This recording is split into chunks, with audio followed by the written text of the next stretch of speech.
This is Channel 5 News. In the headlines, opposition leader prevented from making motion to withdraw election amendment bill while UWP supporters protest proposed amendments.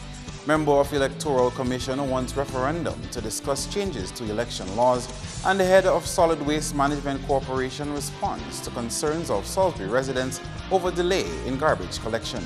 I am Kenny Williams with the Channel 5 News. I'll be back with the details after this.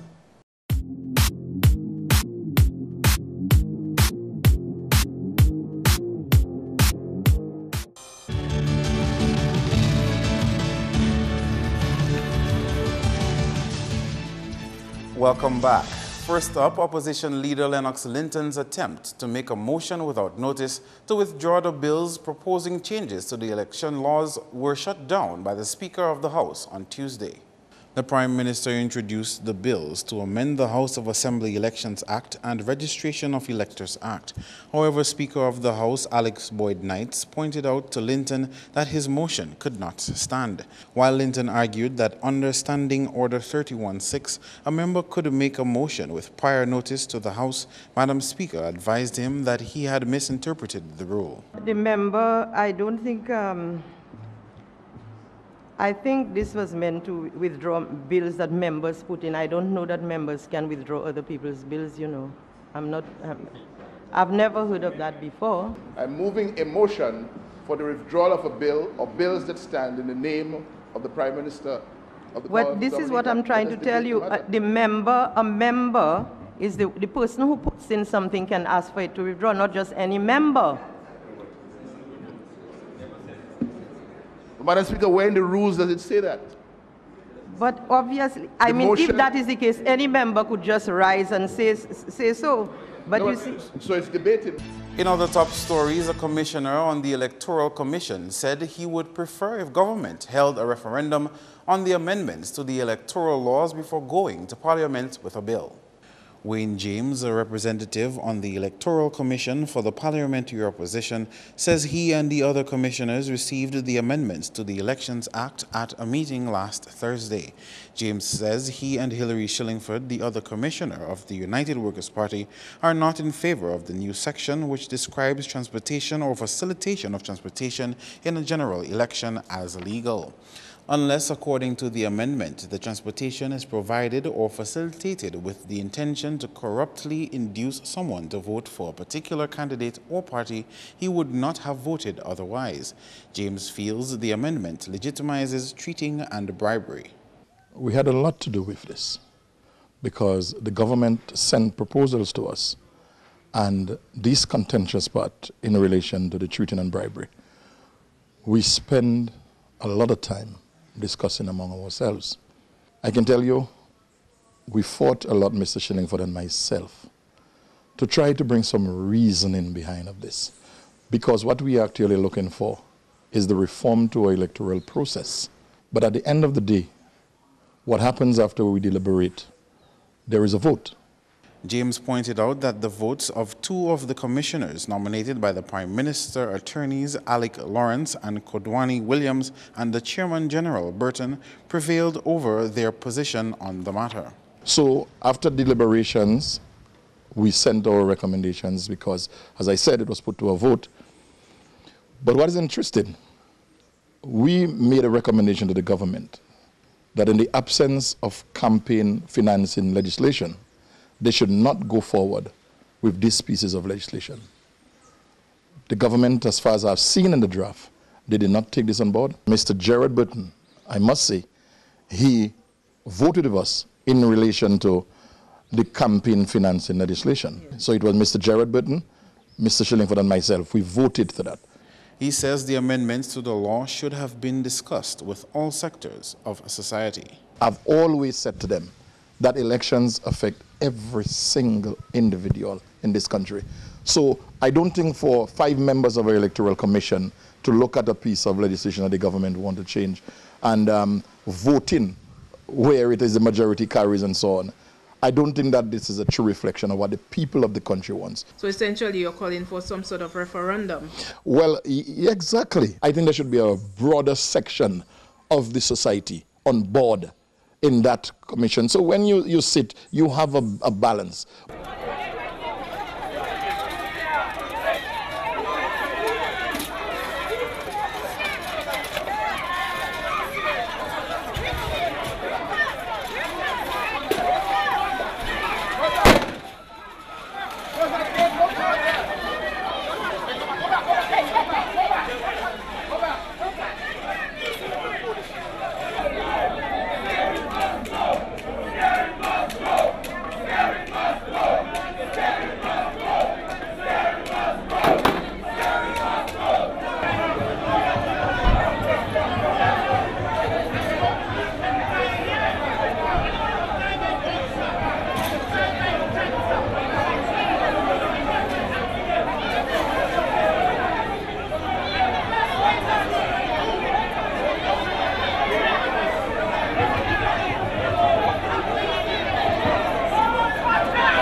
Protesters and police clashed near the House of Assembly on Tuesday as the government tabled amendments to the country's electoral laws. The parliamentary opposition also stood against the amendments, and protesters promised to continue pursuing government to abandon its position. At issue is Section 57B of the House of Assembly Elections Amendment Bill, which permits transporting voters and assisting their travel into and around Dominica, as long as the voter is not corruptly influenced to vote for or against a particular candidate. That is the cause we are fighting here today, in that Roosevelt Skerrit is basically trying to change something that have been there for timely memorial.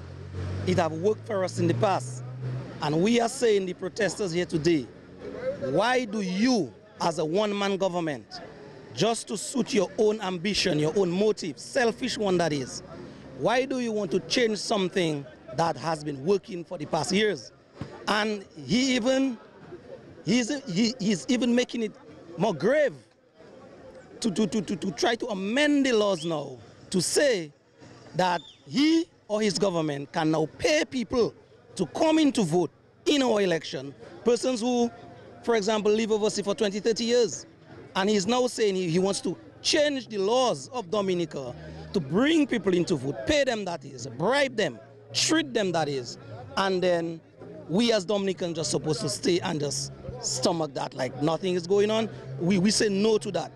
And we are saying that to the loud and clear to Roosevelt Skerrit, that even if it is passed, we will continue our protests to make sure that these laws, this amendment to those laws, be thrashed aside. Protesters managed to breach the barrier placed outside of Parliament building near Dowasco twice in the early afternoon. The police responded by firing warning shots and managed to contain the crowd. Leader of the opposition, Lennox Linton, described the amendments as totally out of order. And the people of Dominica have a duty and a responsibility to stand up against it. The government ministers, 15 of them, 15 candidates of the Dominica Labour Party from the last election, are actually before the court, accused of being involved in the criminal act of treating in the election of 2014. And while that matter is being interpreted by the court, while that matter is on the agenda of the court, the Prime Minister is going to Parliament using his majority to rush it through, ram it through the Parliament. We think without adequate debate and consultation with the people of Dominica, and that is why we're trying this morning to get it off the agenda, get the government to see sense in issuing a white paper, making some amendments, issuing a white paper, and having some public consultations on this very important matter. You are watching Channel 5 News. Coming up, one tourist attraction in Roseau already getting a much talked about facelift. Stay with us.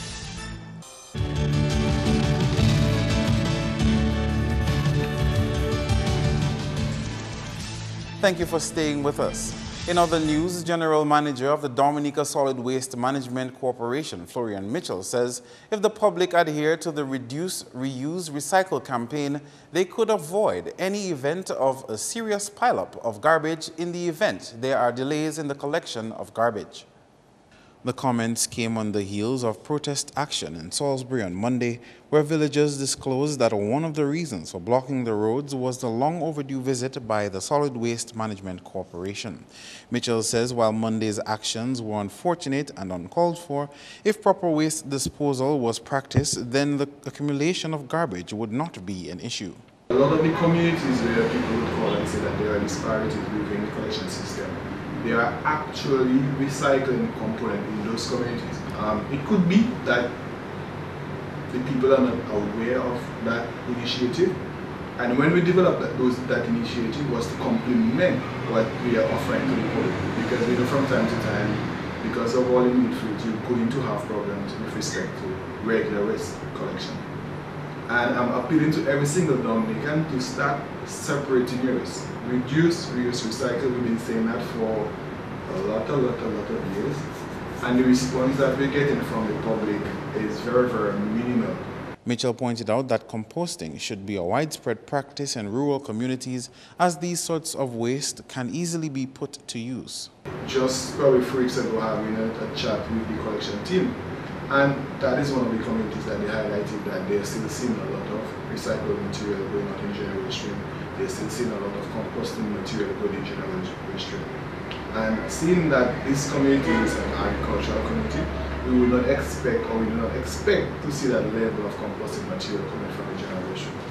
And we are calling on every single Dominican. I mean, the recycling shop is in your community. If you're not aware as to what is happening with regards to waste management, it's very easy to call the Service Management Department, which is 449-8168, and whatever issues that you have, somebody will be willing to assist you. The general manager says there are at times delays in collecting garbage from any one community. However, the corporation is working on improving its current fleet to ensure the more regular and efficient collection of garbage. We are presently working on that. We have a few equipment.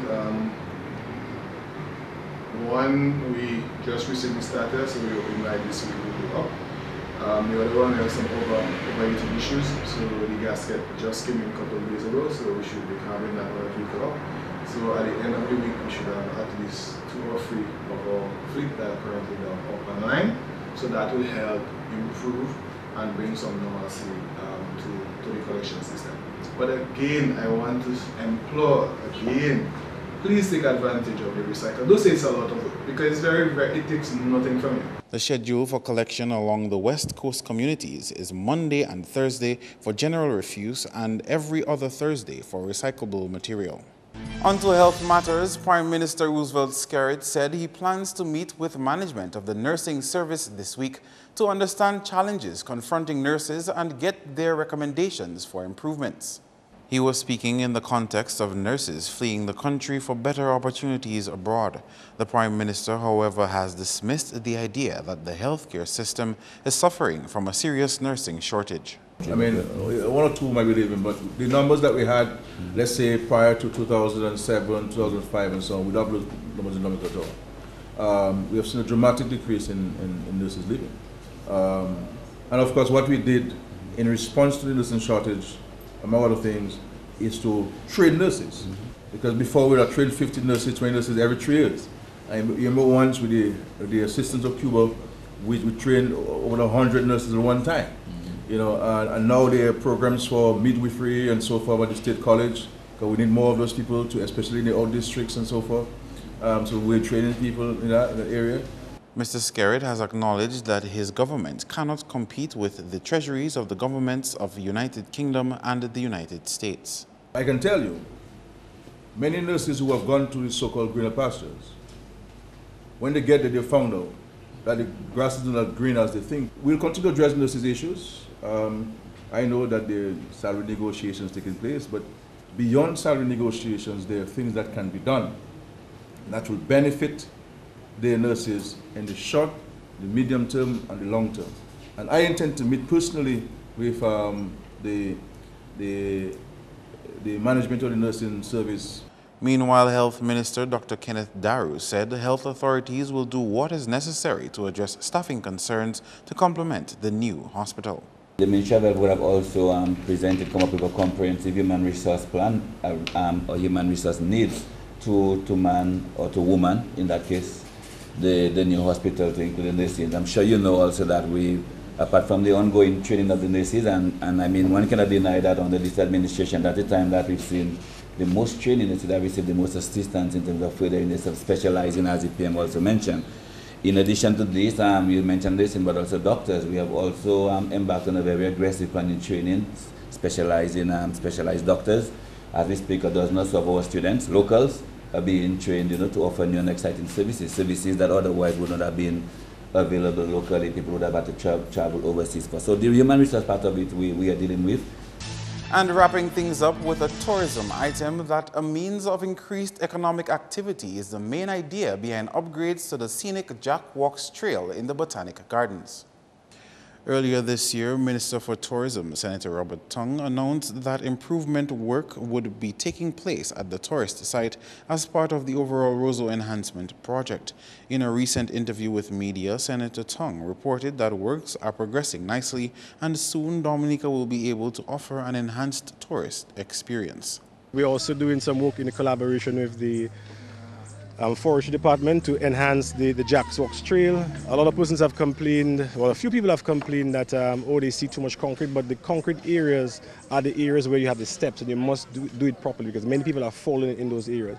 And what we want to do is to create an economic activity whereby when the visitors come to the thing, we can head to the trail, we can actually have them walk from the top with tour guides and walk down and have a lovely experience. So hopefully that should be done before in the next couple of months, but they've already started. And it will look basically exactly like what you see at the Emerald Pool, where you have two trails and then you have nice gravel in the center. So if persons want to run, they can run on it. But the areas that are normally dangerous, there are steps to ensure that it is safe and secure and that we don't have any accidents happening there. That's news. Your sports highlights next.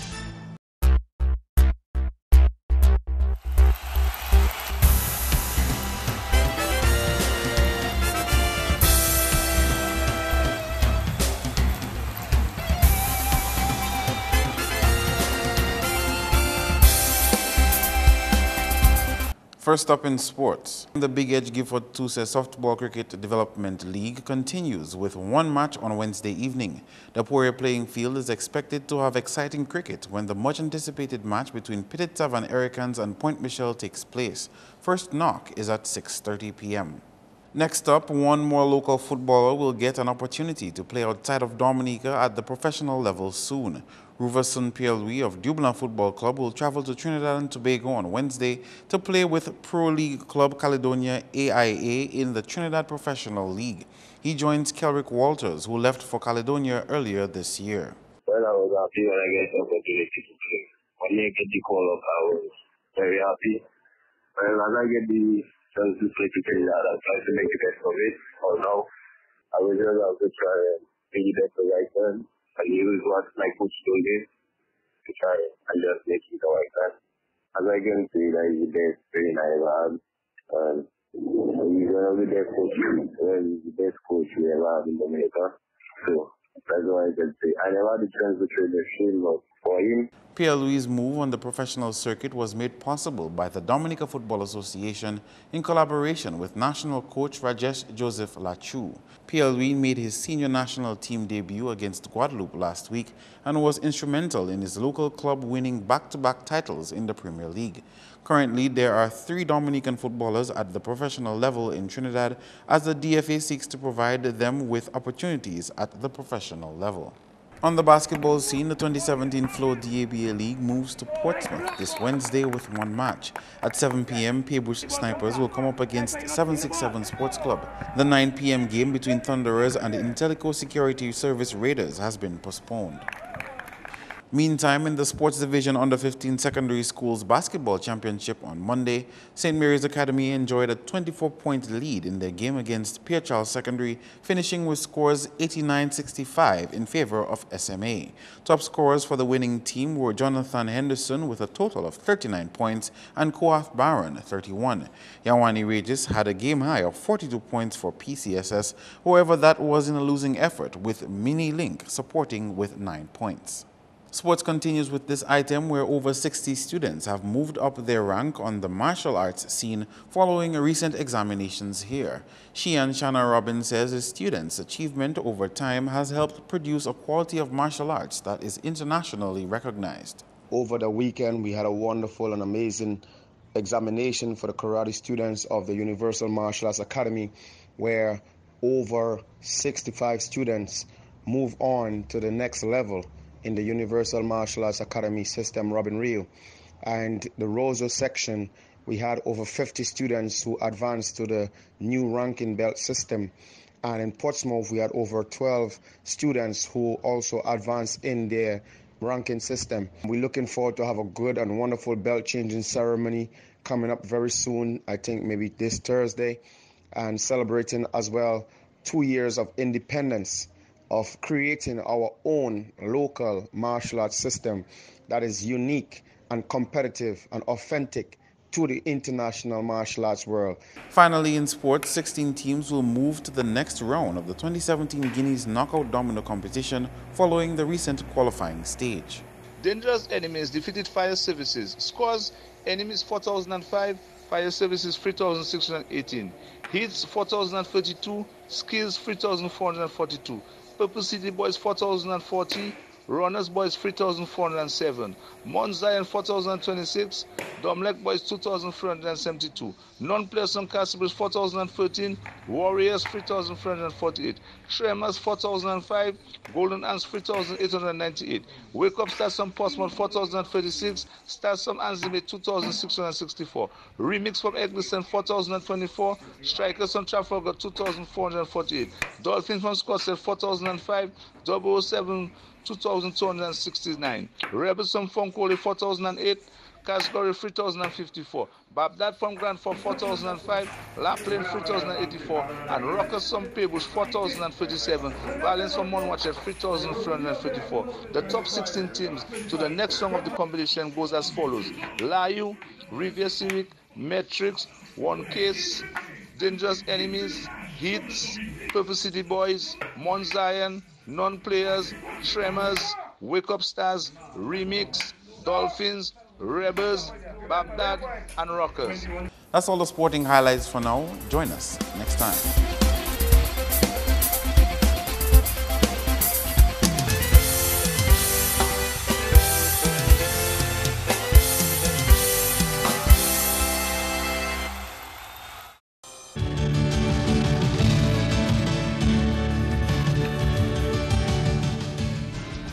We now join our friends at the Met Office for the weather forecast. Good evening and welcome to tonight's weather broadcast. I'm your presenter, Annie Corrette Joseph. The Atlantic high pressure system continued to be the dominant feature across the region today, resulting in generally partly cloudy to occasionally cloudy skies.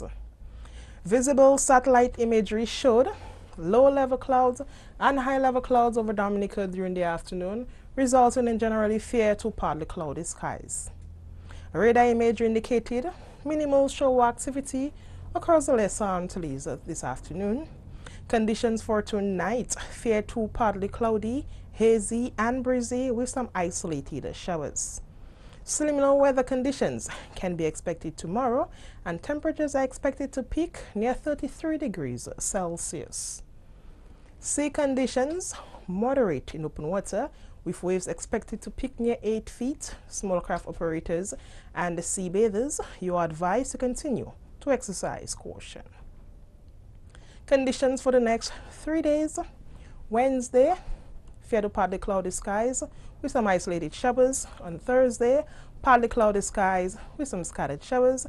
And on Friday, we see a further increase in cloudiness, partly cloudy to occasionally cloudy skies with some scattered showers. Some hazy conditions expected to continue for the remainder of the week. Breezy conditions also expected tomorrow, Wednesday, and a gradual reduction in wind speeds can be expected as the week progresses. Across the region tomorrow, partly cloudy to cloudy skies with some isolated showers can be expected throughout. On the international scene, partly cloudy skies with some rain in New York, partly cloudy skies in London and Caracas, some possible thunderstorm expected in Miami, and clear skies in Beijing. The sun will rise tomorrow at 5:34 a.m. and set at 6:30 p.m. For up-to-date information, log on to our website at weather.gov.dm or call the weather hotline at 447-5555. Thank you for viewing and join us next time. Good night. To end the news, the headlines again. Opposition leader prevented from making motion to withdraw election amendment bill while UWP supporters protest proposed amendments. Member on Electoral Commission wants referendum to discuss changes to election laws, and the head of Solid Waste Management Corporation responds to concerns of Salisbury residents over delay in garbage collection. Feel free to contact us at news@mapping2k4.com. You can also access our past newscasts on our YouTube channel. On behalf of the entire production team, I am Kenny Williams. To our viewers around the world, we thank you for watching. Join us tomorrow.